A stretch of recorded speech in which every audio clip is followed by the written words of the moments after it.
বিদেশে যে যেখান থেকে যুক্ত হয়েছেন আমার সঙ্গে, আমি আপনাদের সঙ্গে রয়েছি মোহাম্মদ ইমদাদুল হক। আমি এখন রয়েছি ধর্মকাম হযরত শাহাতুর খান রহমতুল্লাহ আলাইহ কবরস্থানের কাছে। এখানে আমি রয়েছি। এখানে পবিত্র মিলাদ বার্ষিক মিলাদ মাহফিল উপলক্ষে এখানে একটি সভার আয়োজন করা হয়েছে। আর এই সভাকে কেন্দ্র করেই এত সুন্দর পরিবেশের সৃষ্টি করা হয়েছে। অবশ্যই আপনারা আসবেন ২৬ তারিখে ইনশাআল্লাহ। প্রধান বক্তা আমি আবার আগেই বলেছি, যিনি নসরত ফরমাবেন, তিনি হচ্ছেন উত্তরবঙ্গের আলোড়ন সৃষ্টিকারী বজলুল রশিদ মিয়া Kahalu, triple M A first class. আর প্রধান মেহমান যিনি, তিনি হচ্ছেন গোলাম মোহাম্মদ সিরাজ, নব নির্বাচিত শেরপুরের হচ্ছে ধনুটের কান্ডারি এমপি মহোদয়। আরও রয়েছে আমাদের প্রিয় নেতা, প্রাণপ্রিয় নেতা জানে আলম খোকা, তিনি সম্মানিত অতিথি হিসেবে তিনিও আসবেন এখানে। আপনারা বৃহস্পতিবার মানে দুপুরের নামাজ শেষ করেই সবাই চলে আসবেন, কারণ আমাদের বজলুল রশিদ উঠবে ঠিক ২:৩০টার দিকে এবং সুন্দর সুন্দর বয়ান করবেন। এমনও হতে পারে আপনি এখান থেকে হেদায়েত পেতে পারেন। আশা করি আপনারা আসবেন ইনশাল্লাহ। এবং সবার শেষ করে একটি ইফতার ইফতার পার্টির আয়োজন করা হয়েছে।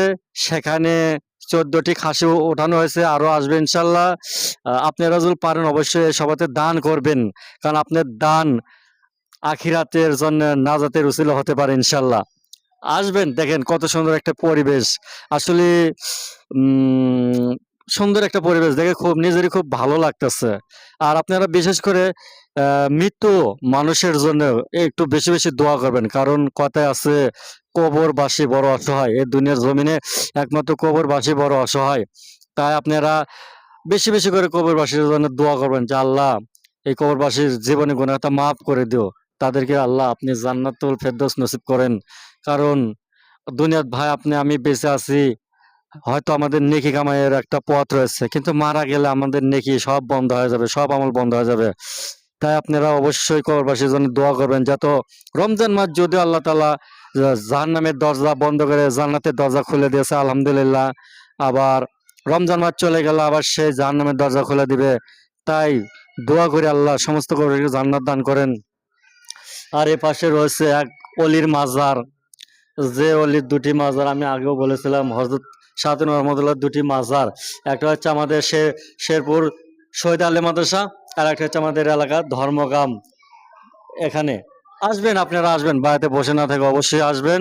এসে আপনারা সুন্দর সুন্দর বয়ানগুলো উপভোগ করবেন। আমি আপনাদের দেখাবো এখন গেটের দৃশ্য। সাইডে চাপ দে।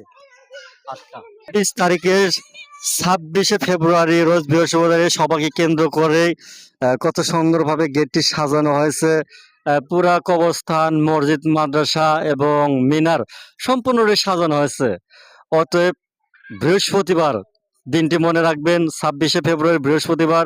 আপনার যে যেখানেই থাকেন না কেন আসবেন ইনশাল্লাহ।